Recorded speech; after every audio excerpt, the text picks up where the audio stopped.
네. 자꾸 눈길이 꽃으로 가요. 꽃이 예쁘고 또 봄을 불러와 주신 것 같아서 그렇습니다. 여러분 오늘 이제 특별한 날이에요. 저에게는 무슨 날인지 아세요? 제가 5년 전에 가르쳐 드렸는데 이 날을 좀 기억해 줬으면 좋겠다라고 말씀을 드렸는데 제가 오늘은 목사 안수를 받은 지 35년 되는 날입니다. 네. 1990년 3월 1일에 목사 안수를 받고 목회를 시작했고 제일 처음에는 군대 가서 군목으로 목회하기 시작을 했고 만 28살에 안수를 받았는데 지금은 이렇게 60대 초반이 되었습니다. 지금 이 35년에 목회 안 한 동기들이 많아요. 이제 여러 가지 이유로서. 근데 하나님의 은혜로 부족하지만 여기까지 목회하게 해주신 하나님께 감사를 드리고 또 그렇게 할 수 있도록 여러분께서 격려해 주시고 도와주시고 아마 제가 이 교회에서 은퇴하게 될 것 같은데 40주년은 넘을 것 같은데 끝까지 완주할 수 있도록 여러분 기도해 주시기 바랍니다. 네. 지난번 말씀드렸지만 사도행전을 2년 또 요한복음을 2년 신약을 너무 길게 설교한 것 같아서 균형을 맞추기 위해서 구약 말씀을 전하도록 하겠습니다. 전에 룻기를 한 8개월 정도 설교한 적이 있는데요.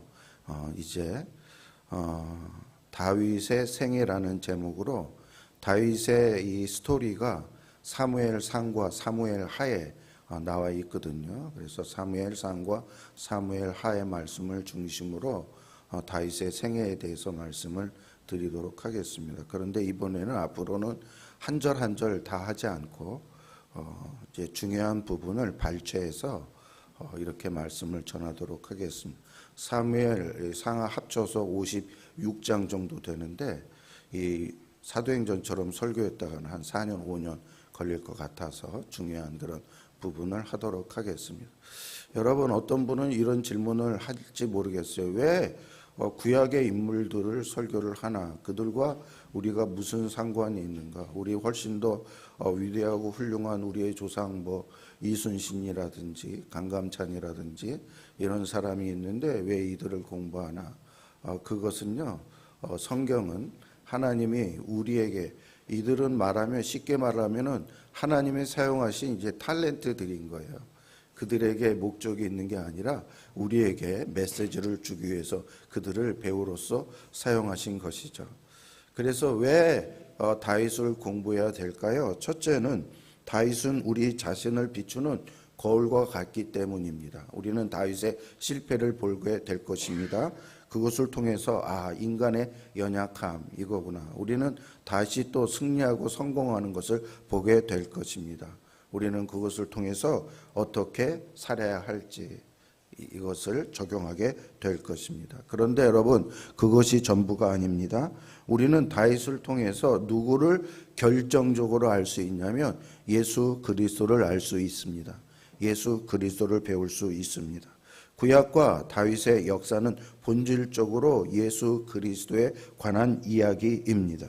그러므로 우리는 성경을 볼 때에 책을 볼 때 모든 어떤 사물을 관찰할 때 관점을 가지고 꼭 하는데 여러분 학교에서도 그걸 배우지 않습니까? 성경을 볼 때에 제1관점은 바로 예수 그리스도에 대해서 우리가 알려고 해야 하는 것입니다. 그리스도를 중심으로 성경을 알려고 하면 훨씬 더 많은 진리와 은혜를 우리가 깨닫게 됩니다. 만약에요 구약 성경을 도덕적인 교훈이나 이 신화적인 우화로 치부해 버린다면 우리는 거기서 얻을 수 있는 것이 별로 많지 않습니다. 맨날 똑같아요. 거짓말하지 마라, 남을 속이지 말라, 사기치지 말라. 맨날 이런 교훈에 벗어날 수가 없는데 여러분 그것은 우리가 도덕책이나 윤리책에서 얻을 수 있는 교훈들 아닙니까? 저도 과거에 성경을 이렇게 읽은 적이 있습니다. 나에게 주는 도덕적인 교훈은 무엇인가? 또 많은 설교자들이 그런 식으로 설교를 했는데요. 여러분 그렇게 성경을 보면은 깊은 철학이 있는 불경을 읽는 것이나 아니면 도덕적이고 지혜롭고 사람다운 사람을 사는 것을 가르쳐주는 유교의 논어나 사서 삼경과 별다른 다름이 없습니다. 그 책을 읽어도 돼요. 여러분 교훈을 얻기 위해서는. 그러므로 여러분 우리는 모든 성경에서 그리스도를 발견할 수 있어야 하고 설교자는 모든 설교에서 그리스도를 설교를 해야 합니다. 예수님께서요 부활하신 후에 엠마오에 나타나셔서 그 길을 가는 두 제자를 만났습니다. 그 두 제자는 예수님을 알아보지 못했습니다. 왜냐하면 부활하신 예수님께서 변모하셨기 때문입니다.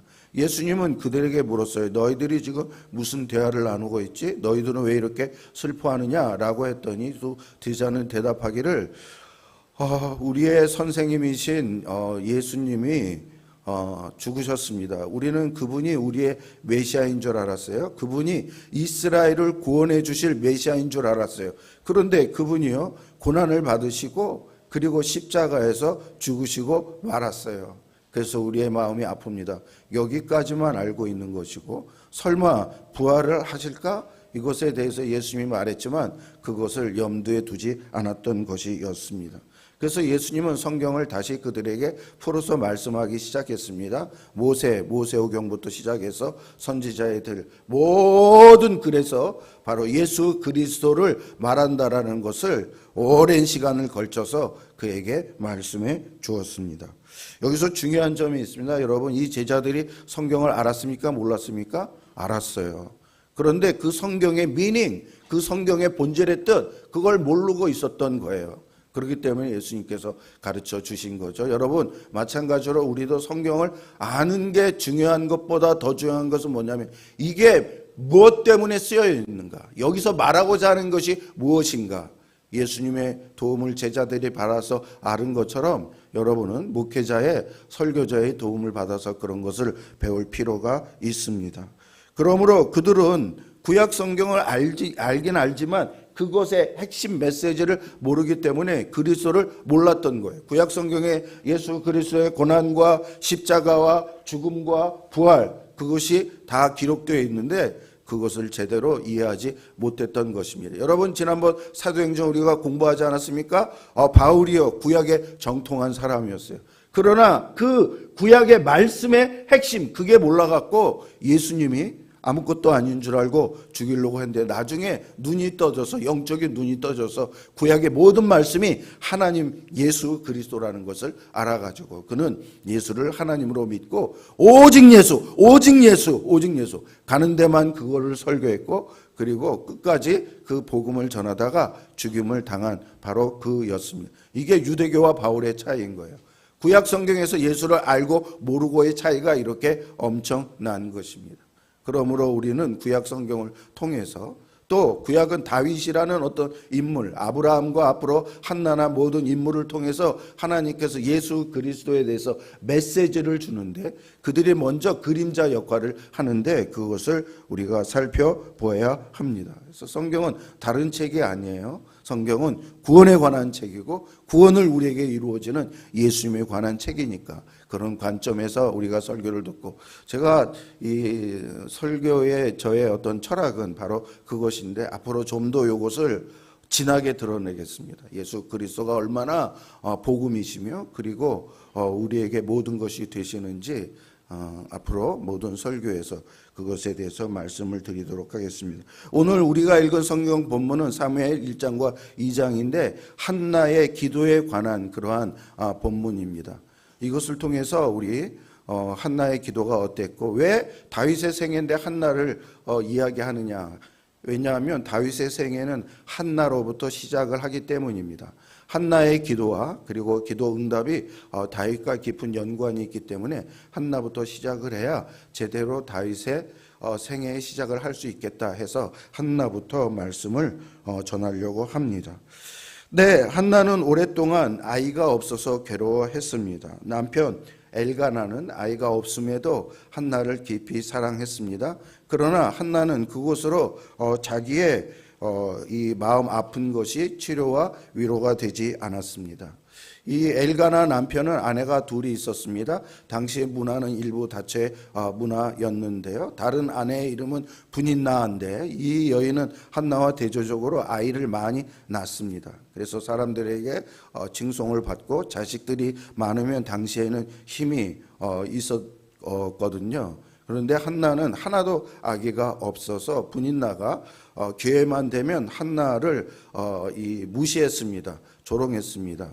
나는 아이를 많이 낳았는데 너는 아이가 없구나라고 하면서 비아냥거리면서 한나를 괴롭혔습니다.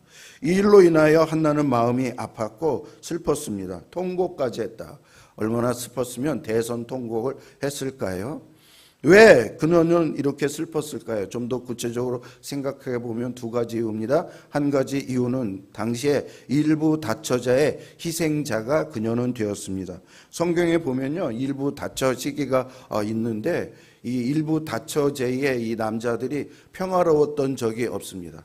아브라함도 야곱도 다윗도 아내가 여럿인데 아내끼리 얼마나 싸우고 그리고 질투하고 시기하고 그 가운데 남편이 있으니 남편이 편할 날이 없었던 것이었습니다. 지금도 마찬가지로 아내가 지금도 저 아프리카에 그 일부 다처 문화가 있어서 선교사들이 거기서 선교를 하고 그러는데 이 남편들이 얼마나 괴로워하고 힘들어하는지 그렇게 이야기를 합니다. 둘째, 당시 여성이 자녀를 많이 낳는 것이 미덕인데 한나는 하나도 낳지 않았기 때문에 사회적으로 편견을 이 사람들이 가지며 보게 되었고 사회에 민폐를 끼치게 되었다. 이런 생각을 하게 된 것입니다.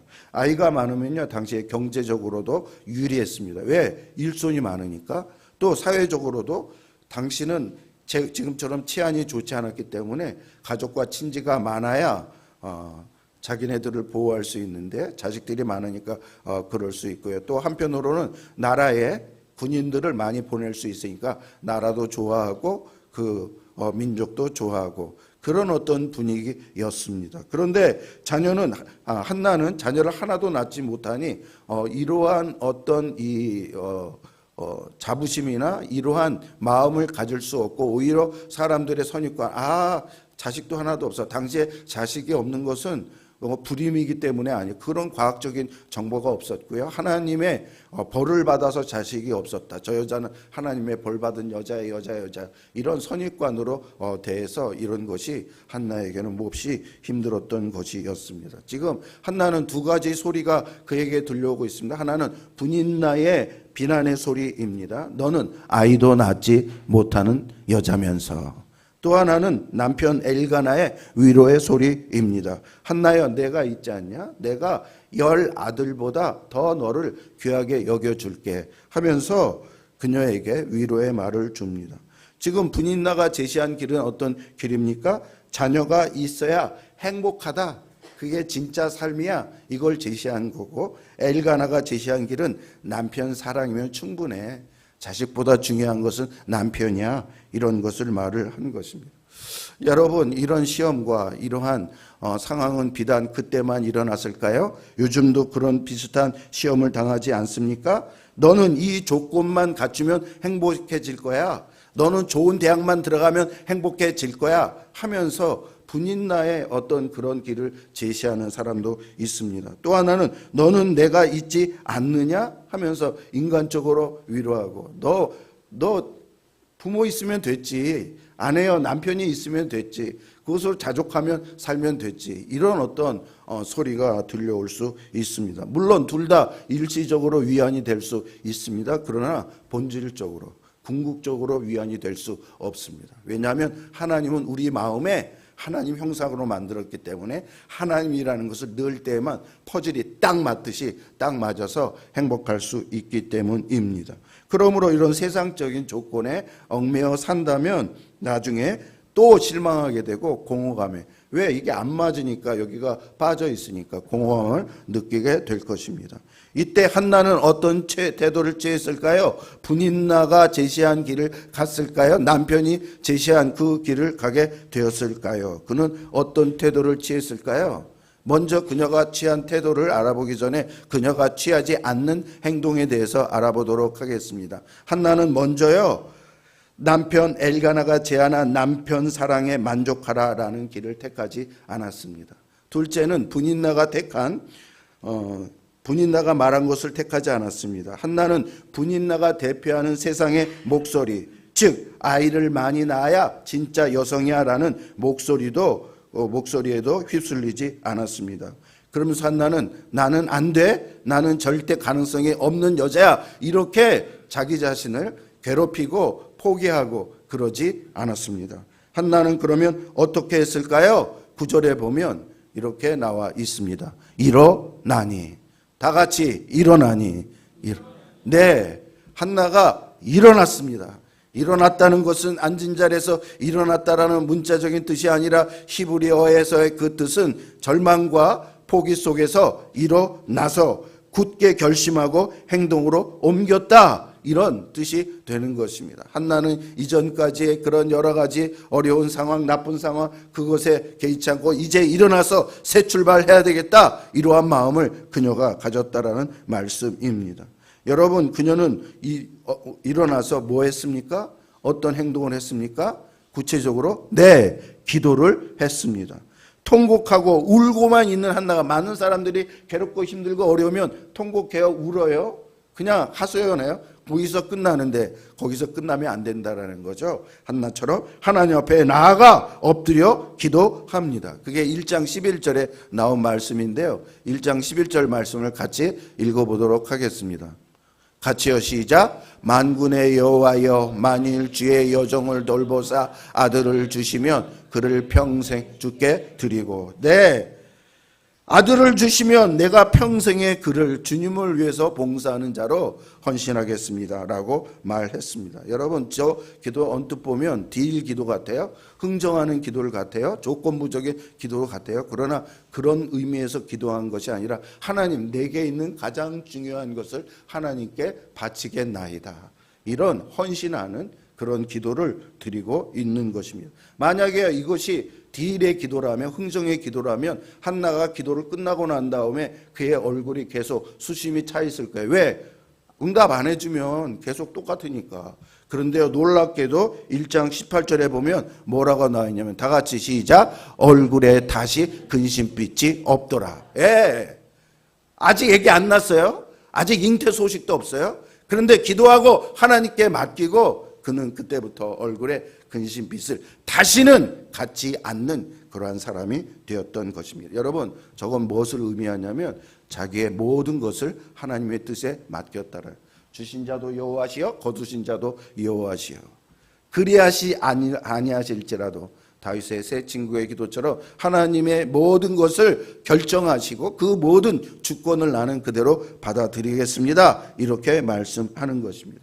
한나는 더 이상 세상 기준에 얽매이지 않고 모든 것을 하나님의 주권과 결정하는 것에 따라가겠다. 여러분, 참 믿음의 놀라운 모습 아닙니까? 우리도 기도하고 우리도 하나님 앞에 이해할 수 없는 게 많죠. 그래서 저는 기독교가 신비라고 해요. 신비는 말로 풀어낼 수 없는 일들이, 기독교는 신비인 거예요. 왜 이런 일이 일어나고 왜 저런 일이 일어나고 내 상식과 그걸로 이해할 수 없지만 하나님의 그 우주보다 크신 하나님의 무궁한 지혜로 그러한 일을 하니 하나님이 결국은 맞습니다, 이렇게 하는 것이 신앙이라는 말씀입니다. 그런데 여러분, 결국 어떻게 됐습니까? 한나, 하나님으로부터 기도응답을 받아서 기적적으로 그동안, 그리고 그 후로 계속 아기를 낳습니다. 그래서 그 이름이 누구예요? 사무엘이고 이스라엘의 위대한 선지자가 되어서 그가 이제 사울 왕을 세우고 다윗 왕을 세워서 다윗이 왕이 되는 결정적인 역할을 그녀가 해주게 됩니다. 한나는 아들을 낳기 전부터 마음의 평안을 얻었습니다. 이게 중요해요, 여러분. 자녀를 아직 안 얻었는데 자녀를 낳기 전인데도 그녀의 마음은 평안하였습니다. 왜? 하나님을 온전히 믿고 신뢰하였기 때문에. 여러분, 우리도 마찬가지입니다. 삶에서 세상에 이게 성공이야, 이게 행복이야. 제가 유튜브에서 잠깐 이 강남 사람들의 삶을 소개하는 걸 봤는데, 강남 사람들의 결혼 조건은 엄청나더군요. 내가 이런 스펙 갖고 있으니까 상대방이 이래야 된다. 내가 돈 여자가 이렇게 몇십억 있으니까 남편은 200억 300억 있어야 된다. 내가 돈 많이 버니까 남편은 사자가 있어야 된다. 너무나 이런 세상이 있네. 너무나 조건적이고 너무나 세속적이고 이기적인 그런 조건들을 볼 수 있습니다. 여러분, 우리는 그런 목소리에 우리의 전부를 걸면 안 됩니다. 또 사랑에 목말라, 사람의 사랑에, 어떤 사람은 사람의 사랑에 목말라 갖고 사람 없으면 못 사는 사람들이 있는데요. 물론 잠깐은 위로가 될지 모르지만 결국에는 그것에 길들여지면 또 다른 속박에 빠지게 됩니다. 그러므로 성도 여러분, 한나처럼 일어나십시오. 어떤 상황에도 휘둘리지 말고 이제는 내가 하나님만 바라보겠습니다. 하나님께 나아가겠습니다. 이렇게 결단하시기 바랍니다. 세상의 잣대에 따라 울고 웃는 인생이 아니라 하나님 앞에 울더라도 하나님 앞에 울며 하나님께 소망을 두는 인생이 되어야 합니다. 그럴 때 사람이 잡아주면 얼마나 잡아줘요. 하나님이 한나처럼 붙잡을 때 상황은 아직 그대일 줄 모르지만 마음의 평강을 얻어서, 중요한 건 마음의 평강이잖아요. 평강을 얻어서 심령의 자유를 얻어서 살 수 있는 그런 우리들이 되는 것이고, 때가 되면 하나님께서 하나님의 선한 방법으로 응답해 주시는 것입니다. 한나의 서원 내용은 아들을 주시면 하나님께 평생 바치겠습니다 입니다. 여러분, 평생 이거는요 나실인으로 바치게, 머리도 떼지 않고 나실인. 그리고 레위인이나 제사장 무리는 당시요 하나님께서 땅이나 유업이나 재물 이런 거 주지 않고 성소, 성전이나 성막 이런 하나님의 일을 위해서 헌신하게끔 그렇게 한 거예요. 그러므로 한나가 지금 사무엘을 이렇게 받기 한다는 거는 유산을 받을 수 없다라는 거예요. 부모로부터 돈을 받을 수 없다라는 거. 완전히, 심지어 같이 잘 수도 없어요. 그래서 어려서 사무엘이 어디로 갔습니까? 성전에 가서 자서 생활하고 완전히 하나님께 드려버리는 거예요. 한나의 마음이 이렇게 바뀌었어요. 그전에는 내 자식 나도 분나처럼 나를 돌봐주는 자식이 있으면 좋겠다. 그는 그런 목적이 기도한 것이 아니라 이제는 이 아들이 나를 위한 아들을 넘어서 하나님 나라를 위한 나라 자식이 되기를 원합니다. 이러한 마음을 가졌던 것이었습니다. 여러분, 한나가 이 기도 중에 이런 마음이 변한 거예요. 처음에는 분인나에게 질투심을 느껴서 나도 분인나처럼 그렇게 대우받고 싶어서 그렇게 했는데, 기도하면서 그는 기도 내용이 바뀌었어. 나는 내 욕심을 채우기 위해서 기도를 응답받기를 원하지 않습니다. 주님, 저는 여전히 아이를 원합니다. 그러나 이제 제 만족이 아니라 주님을 위해 아이를 낳고 싶습니다. 주님에게 이 아이를 기꺼이 드리겠습니다 라고 이야기하면서, 아이보다 중요한 게 뭐냐면 하나님이었던 거예요. 하나님과의 관계. 여러분, 이런 기도는 여러분이 카피해도 좋습니다. 하나님, 나에게 어떤 걸 응답해 주세요. 내 욕심이 아니라, 나를 위해서가 아니라 하나님 나라를 위해서 우리 자녀 이렇게 만들어 주세요. 하나님, 그러면 내 이 자녀를 통해서 하나님, 진심으로 해야죠. 괜히 응답만 딱 받고 모르는 척 하면은 안 되죠. 하나님 또 그걸 모르실까요? 그런 마음으로 하는 사람은 기도 응답해 주지 않죠. 한나가 만약 여전히 이 아이는 나의 가치와 행복을 채울 수 있는 수단이라고 생각을 했다면 그녀의 마음은 계속 평안이 없었을 것입니다. 그런데 그는 다 하나님께 맡겼어요. 자기의 욕심과 문화적 압박을 내려놓고서도 어떻게 하든지 주님 뜻대로 응답하소서라는 그러한 자세를 가졌더니 드디어 그 안에 뭐예요? 평안과 자유. 여러분, 소원 뭡니까? 평안과 자유. 요즘 세상 사람들 평안과 자유가 없어요. 늘 괴로워요. 늘 복잡해요. 늘 시끄러워요. 우리나라 보세요. 한쪽에서는 계속 이런 속에서 우리는 나는 소음이 너무 싫어요. 그런 소리. 맨날 TV만 틀면 뉴스가 그건 나고. 그런 세상 속에서 우리에게 중요한 것은 무엇입니까? 평안. 오직 하나님 안에서 평안을 찾을 수 있기를 바랍니다. 한나가 어떻게 평안을 찾았다고요? 그 마음 중심에 아들이 있는 게 아니었어요. 남편이 있는 게 아니었어요. 다른 게 있는 게 아니었어요. 하나님만이 있었던 거예요. 하나님 한 번으로 만족합니다. 하나님, 좋으신 하나님, 참 좋으신 하나님. 이런 고백을 그가 했던 것이었습니다. 여러분, 우리도 마찬가지예요. 하나님께 다 맡기고 기도해야 돼요. 하나님 정말 무궁하시다니까요. 우리는 기껏해야, 제가 바둑이 7급인데 정말 아무것도 아니죠. 바둑은 13급부터 있습니다. 7급이면 중간까지 나간 거. 제가 태권도는 3급이에요. 3급. 열심히 해서 초등학교 때 몇 단도 있는 아무것도 인간 해봤자 아무것도 아니야. 아무것도 아니야. 우리 스카이 여러분 전 세계 똑똑한 사람들이 얼마나 많습니까? 그거에 비하면 내가 정말 여기서 도토리 키재기 하고 조금 낫다. 이게 아니라 하나님만이 나의 전부고 하나님 앞에 나는 아무것도 아닙니다. 젊은이들이요, 여러분 지금 학교에 좋은 학교에 가려고 뭐 주일도 공부해야 되고 뭐도 해야 되고 뭐 이렇게 하는데 여러분 그게 세상을 내 마음에 하나님을 담으라니까요. 그러면 하나님이 지금 한나처럼 하나님이 그 삶을 하나님의 때에 책임져 주신다라는 거. 마라톤이라는 것은 처음부터 열심히 뛰지 않잖아요. 왜냐하면 그 긴 길이기 때문에. 마찬가지로 우리도 눈앞에 보이는 것만 따랐다가는 완주도 못하고 넘어지고 마는 거예요. 하나님께서 나를 끝까지 인도하시고 완주하게 한다는 것을 믿고 하나님께 맡기고 페이스 조절을 하면서 해야지. 지금 한 문제 더 맞힌다고 하나님과 상관없는 시간을 그렇게 보내. 저는 그것이 결코 지혜로운 그런 방법이 아니라고. 하나님, 나는 다른 사람들이 다 학원 가고 문제 풀고 뭐 그래도 나는 하나님께 예배합니다. 하나님께 다 맡깁니다. 한번 구르고서 해봐요. 제가 지난번 얘기했죠. 서울대학 2번에 들어간 애도 결국은 하나님이 풀어주지 않으면 안 된다. 이렇게 말씀을 한 것입니다. 여러분 이제 마지막 부분 설교를 하겠습니다. 2장 10절을 보면서 설교를 하겠습니다. 2장 10절 같이요. 시작. 하늘에서 여호와께서 땅끝까지 심판하시고 자기 왕에게 힘을 주시며 자기 기름 부음 받은 높이시리로다. 네, 이게 한나의 기도입니다. 여기서 왕을 높이시고 기름 부은 자의 뿔은 권세를 얘기를 하는. 기름 부은 자는 뭘 얘기합니까? 왕을 얘기합니다. 옛날에는 왕에게 먼저 기름을 붓고 그리고 그를 왕으로 즉위하게 했습니다. 사무엘이 나중에 한나가 낳은 아들이 사무엘이 선지자가 되어서 이새의 아들 다윗에게 기름을 부어서 그가 왕이 되지 않습니까? 여러분 이거 지금 잘 상황을 봐야 돼요. 한나가 있었을 때의 시대는 왕정 시대입니까? 아닙니까? 왕정 시대가 아니에요. 아직 왕이 세워지지 않았던, 우리나라도 옛날에 왕이 없던 시대가 있잖아요. 그냥 지도자들이 사사들이 지배하던 시대인데 한나는 지금 기도하다가 놀랍게도 왕정 시대가 온다는 걸 알았어요. 누구보다도. 그래서 왕정 시대에 하나님이 왕을 높여주시고 그 왕이 기름 부음을 받아서 그의 권세가 강해진다. 이것을 얘기를 했습니다. 여러분 이것은 누구를 예언한 것일까요? 예, 문자적으로는 다윗 왕을 하는 거지만 그러나 내용적으로 궁극적으로는 예수 그리스도를 예언을 한 것입니다. 예수 그리스도가 다윗과 같은 왕이 되어서 모든 그러한 하나님의 주권을 행사할 것이다. 이렇게 말을 한 것입니다.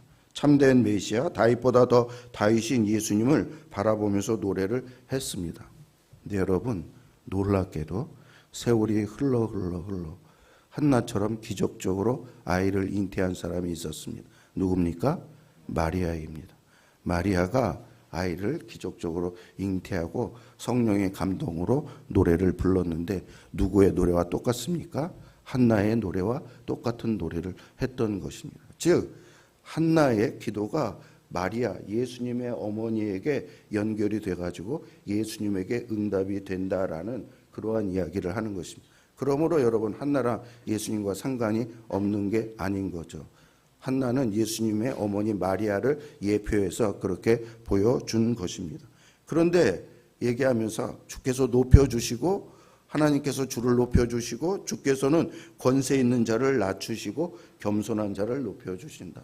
예수님이 오시자마자 그래서 헤롯이나 이러한 자들은 다 무시하시고 목동이나 동방박사나 그러한 연약한 이방인이나 불가족 천민 그런 사람들을 받아주시고 그들을 성경에 기록해 주시지 않았습니까?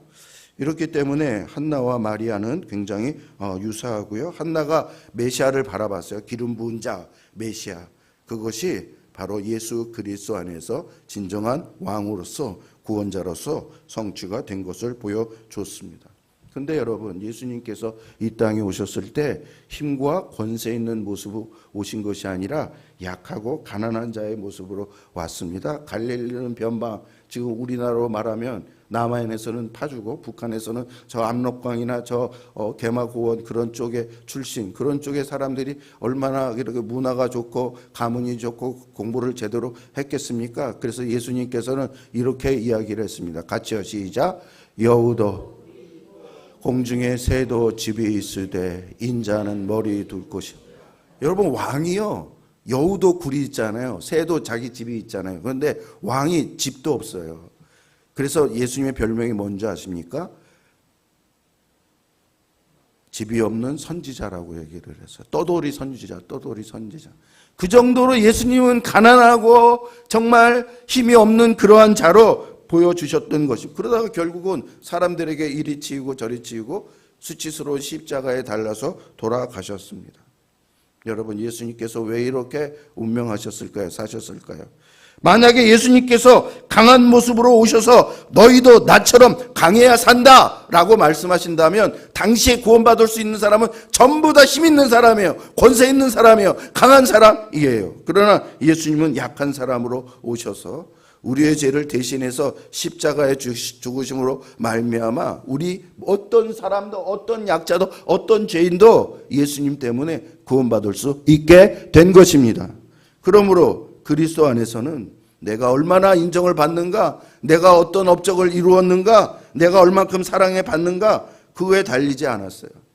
그리스도의 구원은 우리가 예수님을 믿고 받아들이면 하나님께서 우리를 자녀 삼아 주신다, 이 믿음으로 되는 거예요.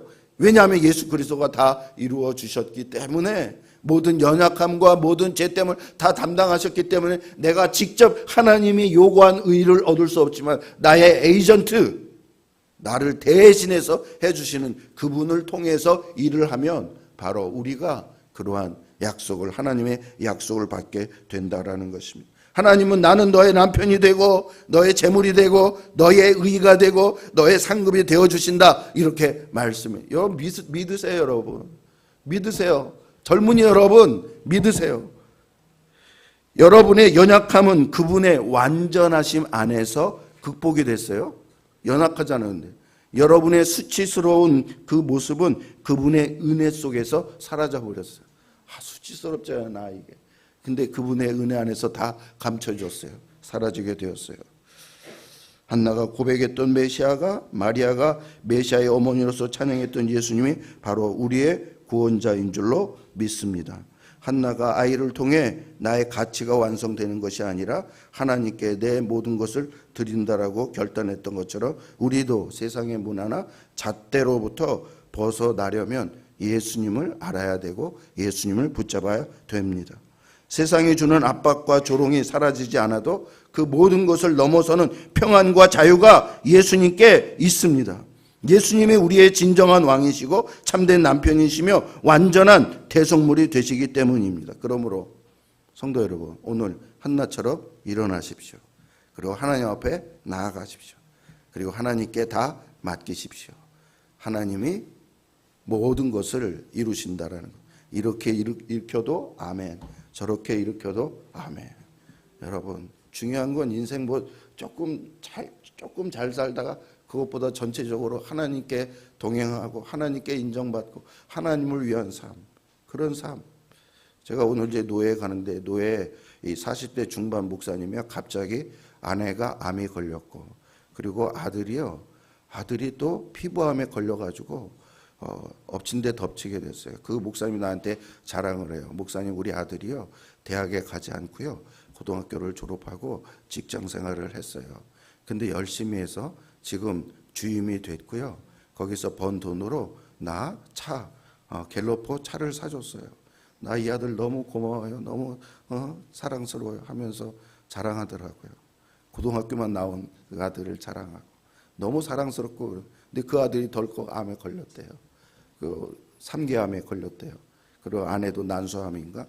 그래서 오늘 이제 만나서 제가 위로하게 되는데 구제 헌금도 좀 전달해 드리려고 합니다. 여러분, 인생이 그런 거예요. 사람의 매일 한 치 앞도 알 수 없어요. 그것까지 하나님께 맡겨야죠. 하나님께 맡깁니다. 오직 하나님께서 모든 것을 주장해 주옵소서. 이렇게 해서 예수 안에서만 여러분 승리가 있다는 걸 깨닫고 더욱더 예수님을 사모하시고 예수님과 함께 사시는 우리 모두가 되기를 주의 이름으로 축원합니다. 아멘. 이거 안 읽었네요. 내가 이제 막 헷갈리네.